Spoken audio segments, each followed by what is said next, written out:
Hello students, मैं Nalin from JPIT Nalanda से। आज की इस वीडियो लेक्चर में हम लोग देखने वाले हैं एरर चैप्टर का ऑब्जेक्टिव पोर्शन। इसके पहले भी हम एक वीडियो अपलोड कर चुके हैं यूनिट एंड डायमेंशन का ऑब्जेक्टिव पोर्शन, तो प्लीज़ इसको देख लीजिएगा। और प्लीज़ जो भी SVT से बिलोंग करने वाले स्टूडेंट्स हैं जो अप्लाइड फिजिक्स 1 और 2 को पढ़ते हैं उन तक ये वीडियो पहुँचा दीजिएगा ताकि उनको लाभ मिल सके। तो चलिए स्टार्ट करते हैं ऑब्जेक्टिव क्वेश्चन एरर चैप्टर का। देखिए पहला ऑब्जेक्टिव क्या है। तो फर्स्ट ऑफ ऑल यहाँ पे देखिए पहला ऑब्जेक्टिव है the closeness of values indicated by an instrument to the actual value is defined as, यानी वह डाटा जो इंस्ट्रूमेंट एक्चुअल वैल्यू के नज़दीक शो करता है उसको कौन सा डाटा कहते हैं। तो सभी जानते हैं उसको हम लोग एक्यूरेट डाटा कहते हैं ना। सेकेंड ऑब्जेक्टिव देखिए प्रेसिशन इज डिफाइंड है। प्रेसिशन कैसे डिफाइंड है? रिपीटेबिलिटी को कहते हैं ना, यानी जो बार बार एक ही डाटा आता है एक पॉइंट के बाद तो उसको हम लोग रिपीटेबिलिटी कहते हैं, यानी ऑप्शन 1 इसका सही हो जाएगा। द रेशियो ऑफ चेंज, ये कट गया है, ये इसको कटिंग मत मानिएगा, ये राइट ऑप्शन है ना। The ratio of change in output to the change in the input is called precision नहीं, रेजोल्यूशन नहीं, सेंसिटिविटी सही बात है, रिपीटेबिलिटी भी नहीं तो फिर प्रेसिशन हो जाएगा है ना। तो ऑप्शन 3 का ऑप्शन सी हो जाएगा। चौथा देखिए the deviation of the measured value to the desired value is defined as. Measured value और डिजायर्ड वैल्यू के डेविएशन को क्या नाम देते हैं? एरर। कैसे? तो मेजर्ड वैल्यू आया मेरा 4.5, डिजायर्ड वैल्यू है 5, दोनों का डिफरेंस कितना है 0.5, तो 0.5 का क्या देगा? एरर। पांचवा देखिए accuracy is expressed as. Accuracy को कैसे एक्सप्रेस करते हैं हम लोग? रिलेटिव एक्यूरेसी में नहीं, एरर में नहीं, परसेंटेज एक्यूरेसी में हाँ करते हैं, तो ऑप्शन डी सही हो जाएगा। अब देखिए objective 6 error is expressed as. Error को हम लोग परसेंटेज एरर में एक्सप्रेस कर सकते हैं, रिलेटिव एरर, परसेंटेज एक्यूरेसी और एब्सोल्यूट एरर में नहीं कर सकते हैं, इसलिए ऑप्शन सी इसका सही हो जाएगा। नेक्स्ट देखिए gross error occur due to. Gross error किसी वजह से होता है? तो ग्रॉस एरर हम डेफिनेशन में बता चुके हैं, ह्यूमन एरर की वजह से ग्रॉस एरर क्रिएट होता है, यानी कि ऑब्जर्वेशन के चलते या फिर जो एक्सपेरिमेंट कर रहे हैं पर्सन उनमें कोई डिफिशियंसी है उसके चलते जो एरर क्रिएट होता है तो ग्रॉस एरर कहते हैं। नेक्स्ट देखिए the difference between the true value of measured quantity and the individual measured value is, इसको हम लोग एब्सोल्यूट एरर के नाम से जानते हैं ना। नेक्स्ट देखिए the errors introduced by an instrument fall in which category, यानी इंस्ट्रूमेंट के द्वारा जो एरर होता है इसको हम लोग बता चुके हैं डेफिनेशन में, सिस्टमैटिक एरर या कांस्टेंट एरर के नाम से जानते हैं, तो पहला ऑप्शन हो जाएगा। देखिए 10वां number the degree of reproducibility among several independent measurement of same true value under reference condition of same true value under reference condition is known as, क्या होगा? रिप्रोड्यूसिबिलिटी यानी रिपीटेबिलिटी, तो क्या हो जाएगा? एक्यूरेसी होगा नहीं, प्रेसिशन होगा हाँ होगा, लिनियरिटी होगा नहीं, कैलिब्रेशन भी नहीं होगा। तो चलिए नेक्स्ट देखते हैं 11 number which one of the following statement is not correct. इनमें से कौन गलत सही नहीं है ना। It is not possible to have precise measurement which are not accurate. कहता है कि जो एक्यूरेट नहीं है, क्या संभव नहीं है कि प्रेसियस हो? कोई जरूर नहीं है, कोई डाटा एक्यूरेट नहीं है लेकिन वह प्रेसियस हो सकता है ना। एक्यूरेट नहीं भी है तो प्रेसियस हो सकता है, लेकिन जो डाटा प्रेसियस है तो कोई जरूरी नहीं कि वो एक्यूरेट ही होगा। तो पहला ऑप्शन हमें सस्पेंशन लग रहा है। और देखिए ऑप्शन पढ़ते हैं correctness in measurement requires both accuracy and precision. तो सही लग रहा है। करेक्टनेस कब होता है? जब एक्यूरेट हो भी हो और प्रेसिस भी हो। Reproducibility and consistency are expression but best describe precision. सही बात है। रिप्रोड्यूसिबिलिटी क्या देता है? प्रेसिस डाटा देता है। डी देखिए an instrument with 2% accuracy is better than, तो हमको तो यहाँ तो गलत खोजना था, तो ऑप्शन ए मेरा सही होगा, गलत यानी रॉन्ग आंसर खोजना था तो रॉन्ग मैंने ऑप्शन ए खोजा। चलिए 12 नंबर देखिए a resistance of 105 ohm is specified using significant figure as indicated below. कहता है एक रेजिस्टेंस को इस तरह से लिखा गया 105 ओम, 105.0 ओम, 0.000, 105 ओम। अब इसके बारे में कह रहा है कि 1 represents greater precision than 2 and 3। 1 ज़्यादा प्रेसियस है 2 और 3 से, मुझे तो नहीं लग रहा। सेकेंड देखिए 2 represents greater precision but 1 and 3 represent same precision. आगे देख लेते हैं option 2 and 3 represent greater precision than 1, संभव है। 2 और 3 के बारे में कह रहा है, देखिए तो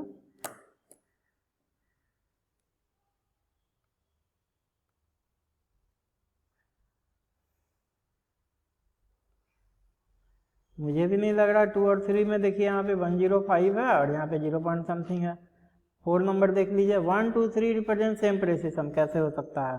तो इसका राइट ऑप्शन क्या होना चाहिए? 2 रिप्रेजेंट ग्रेटर प्रेसिशन, यानी ऑप्शन बी। चलिए नेक्स्ट देखते हैं। नेक्स्ट क्या है? The value of a quantity and its uncertainty are given as. कुछ वैल्यू दिया हुआ, उसका अनिश्चितता दिया हुआ है इतना, है ना। तो लास्ट डिजिट हमेशा अनसर्टेन होता है, लास्ट या लास्ट 2 डिजिट, है ना। इसमें भी देखिए ये दिया हुआ, without rounding off only 2 significant digit are relevant for error, values of error rounded off 2 significant figure, यानी 2 सिग्निफिकेंट फिगर तक अगर हम राउंड अप करें तो 2 सिग्निफिकेंट यानी जो लास्ट का 2 डिजिट है, तो देखिए 55 है ना। अब इसको अगर हम देखें तो लास्ट का 2 डिजिट को हम करेक्ट करना चाहे तो 455 क्या बन जाएगा? 50 क्या होता है? 50 या 50 से ऊपर होता है डाटा, तो राउंड अप करते हैं तो नियरेस्ट 100 में, तो 455 क्या बन जाएगा? 500 बन जाएगा। उसी तरह से 754 क्या बन जाएगा? 800 बन जाएगा। तो 2 डिजिट बोला, 1 डिजिट बोलता तो क्या करते? 55 को 60 बना देते, तो ये ऑप्शन हो जाता है ना। 54 को भी 60 बना देते, तो बाकी इसमें वो भी कोई ऑप्शन नहीं दिया, इसलिए इसका राइट ऑप्शन ए हो जाएगा। नहीं, देखिए what are the causes of gross error in the instrument. तो ग्रॉस एरर होने का क्या कारण है? मिस रीडिंग ऑफ इंस्ट्रूमेंट, यानी ह्यूमन एरर को हम लोग ग्रॉस एरर कहते हैं। दूसरा incorrect adjustment of instrument.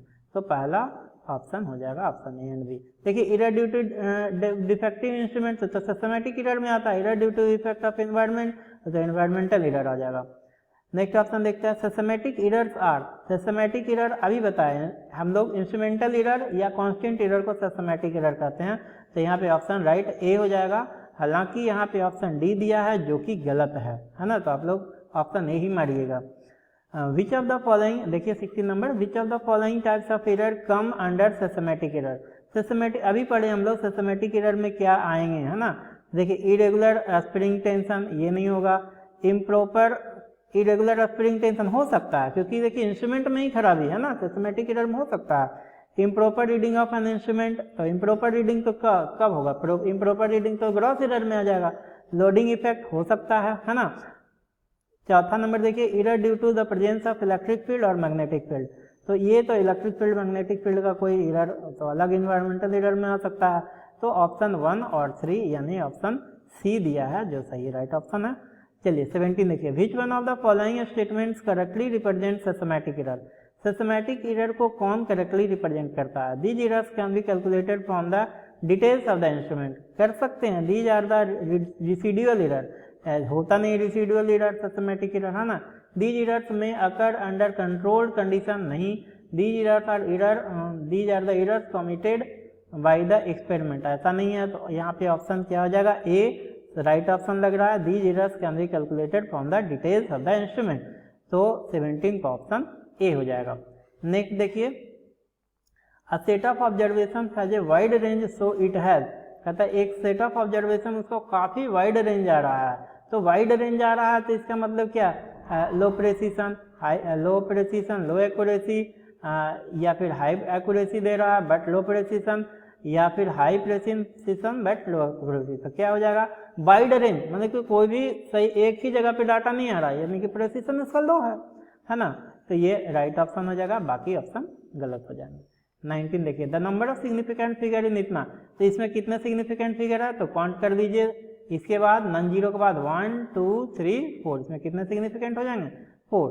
The sum of the numbers इतना एंड इतना इन अप्रोप्रिएट सिग्निफिकेंट फिगर, तीनों को जोड़िए और उसके अप्रोप्रिएट सिग्निफिकेंट तक इसको कैलकुलेट कीजिए। तो चलिए फटाक से इसको ऐड कर सकते हैं आप। कितना कितना दिया हुआ है डाटा? 4 यहीं पे ऐड कर सकते हैं आप। तो कितना आ जाएगा देखिए, नहीं यहाँ पे दिक्कत हो जाएगा, यहाँ पे ऐड कर लीजिए 436.32 और 227.2 और यहाँ पे दिया हुआ आपका 0.301, है ना। तो इसको ऐड कर लीजिए, यहाँ पे इसमें तो 0 हो जाएगा, तो क्या आ जाएगा? 1 आ जाएगा, 2 आ जाएगा, 3 3 6 2 8 आ जाएगा, और इसका 6 7 13 के 3 2 3 2 5 1 6 4 2 6, है ना। 463.8, है ना। तो देखिए इसका ऑप्शन भी यही दिया है, हालांकि 8 2 1 आ रहा है, लेकिन इसको सिग्निफिकेंट में, क्योंकि देखिए यहाँ 5 रहता तो इसको 9 बना देते, 5 या 5 से बड़ा, तो 5 तो है नहीं, 2 है, इसलिए हम इसको इतना ही राउंड ऑफ करके लिखेंगे 463.8। ऑप्शन सी सही दिया। नेक्स्ट प्रॉब्लम देखते हैं। नेक्स्ट प्रॉब्लम है the mass and volume of a body are इतना ग्राम एंड इतना centimetre cube respectively, the density of the material of the body in correct significant figure is. तो डेंसिटी बराबर क्या होता है, डेंसिटी को रो से डिनोट करते हैं, डेंसिटी बराबर होता है mass by volume, mass by volume. जब आप भाग दीजिएगा तो आ जाएगा इसी के अप्रॉक्स में, है ना, 1.7 और समथिंग आएगा, 2 3 4 इस तरह से। तो इसको राउंड अप कीजिएगा तो ये ऑप्शन आपका सही आ जाएगा। तो डिवाइड करने का, है ना, द नंबर इतना एंड इतना on rounding off to 3 significant figure will give. 3 significant figure तक जब राउंड अप करेंगे तो क्या देगा, देखिए, तो 1 2 3 ही करना है ना, यहीं तक करना है, दशमलव के बाद 3 नहीं बोला, पूरा 3 बोला। तो देखिए ये 5 है, अब 5 के बाद इवन नंबर है, तो इवन नंबर में कोई तरह का चेंजिंग नहीं आता, सिग्निफिकेंट फिगर में बता चुके थे। तो 2.74 हो जाएगा पहला का, देखिए 2.74, है ना। कहाँ ऑप्शन मिल रहा है 2.74, देखिए इसमें मिल रहा है, ऑप्शन डी में, और इसमें मिल रहा है।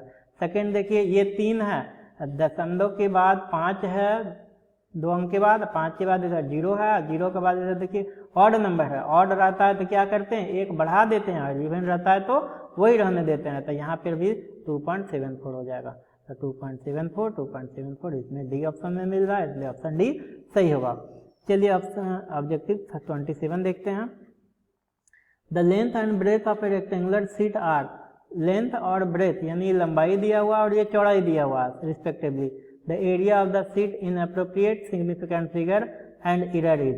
तो दोनों का एरिया, तो एरिया कैसे निकालते हैं, लेंथ इंटू ब्रेथ कर देते हैं, एरिया बराबर एल इंटू बी, गुना कीजिए, गुना करने के बाद आपका जो ऑप्शन है 100 ये आ जाएगा, ऑप्शन ए देख लीजिएगा, मिला लीजिएगा, मल्टीप्लाई करके 164 प्लस माइनस 3 सेंटीमीटर। चलिए ऑप्शन 24 देखते हैं, ये तो कैलकुलेट करने का चीज़ है, खुद से कर सकते हैं। विच one of the following measurement is most precious. अब इसमें से कह रहा है कि कौन मेजरमेंट ज़्यादा प्रेसियस है।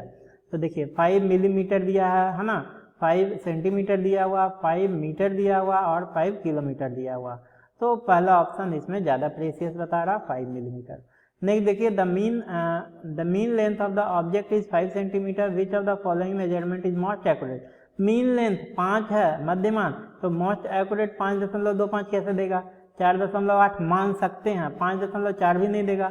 तो इस मान सकते हैं, लेकिन इससे ज़्यादा बेस्ट डाटा हमको पहला ऑप्शन मिल रहा है, इसलिए ऑप्शन ए सही होगा। नेक्स्ट देखिए the length and breadth of a metal sheet are इतना 3.124 metre and 3.002 metre respective. The area of this sheet up to 4 correct significant figure. Significant figure के 4 करेक्ट प्लेस तक बोला, तो 4 दोनों को गुना कर दीजिएगा, गुना करने के बाद 4 करेक्ट प्लेस तक, यहाँ देखिएगा 2 3 कुछ भी आ जाएगा, है ना।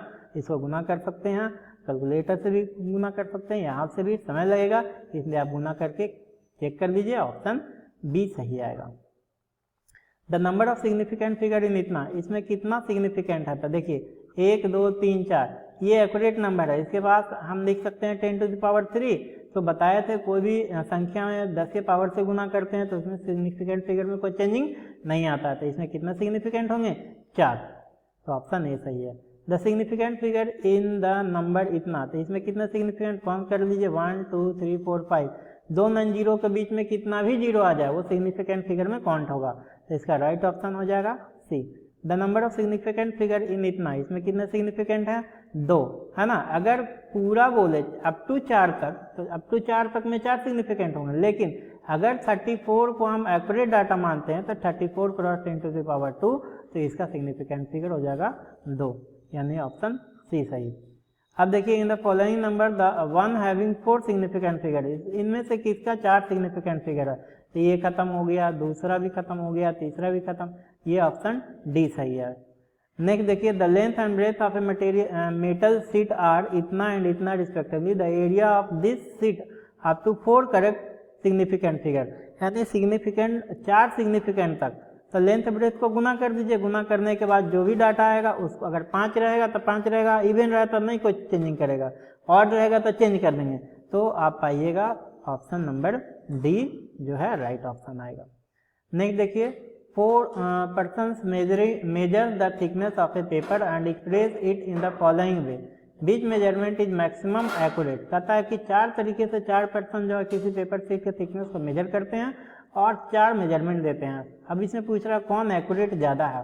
तो देखिए पहला जो है मेजरमेंट वो है आपका 3 × 10⁻⁻4 मीटर, दूसरा है 3 × 10⁻2, तीसरा है 30 × 10⁻3 और चौथा है 0.030। तो ये तो ऐसे ही एक्यूरेट नहीं दिख रहा है। अब ये मीटर में है -4 में, इसलिए ऑप्शन ए सही होगा। The number of seconds in 1 day is इतना, एक दिन में सेकेंड की संख्या इतना दिया हुआ। With due regards to significant figure it should be written in terms of power of 10 है। तो 10 के पावर में कैसे लिखेंगे, 8 6 4 × 10 पावर। अगर इसमें देखिए और अच्छे तरीका से लिखा 8.6400 क्रॉस 10⁴, तो इस तरह से ज़्यादा एक्यूरेटली इसको लिखा गया, तो ऑप्शन डी सही होगा। नेक्स्ट देखते हैं, लास्ट ऑब्जेक्टिव है, a cube has a side of length 1.2 cross 10⁻⁻2 metre, its volume in appropriate significant figure. तो वॉल्यूम निकालने के लिए 3 बार गुना कर दीजिए, 3 बार गुना कीजिएगा तो 1.2 1.2 144 इंटू कर दीजिए, कितना आ जाएगा, कितना आ जाएगा, और इसको पॉइंट में बैठा दीजिए। तो कितना पॉइंट हो गया, 1 2 3 पॉइंट, तो 1.72। अब यहाँ पे 2 है इसलिए कोई चेंजिंग नहीं करेंगे, है ना, सीधे पॉइंट बैठा देंगे। तो क्या आ जाएगा 1.7 क्रॉस 10⁻6। तो पावर बैठाने के बाद इतना हमारा ऑप्शन ए सही आ जाएगा। तो इस तरह से हमारा एरर चैप्टर का ऑब्जेक्टिव पोर्शन खत्म होता है। इसमें कुछ शॉर्ट क्वेश्चन भी हमने मेंशन किया है, तो प्लीज़ शॉर्ट क्वेश्चन भी बना लीजिएगा। डिफाइन सिग्निफिकेंट फिगर, क्या है significant, state the number of significant figure, ये सारे क्वेश्चन को भी आप आराम से कॉपी में असाइनमेंट के तौर पे बना सकते हैं, कर सकते हैं और अपना प्रैक्टिस कर सकते हैं एग्जाम की तैयारी। तो मिलते हैं नेक्स्ट वीडियो में नेक्स्ट नए जानकारी के साथ, नए चैप्टर का ऑब्जेक्टिव क्वेश्चन बताऊंगा। और प्लीज़ वीडियो अगर अच्छा लगा हो तो लाइक शेयर और सब्सक्राइब जरूर कर दीजिएगा। Thank you.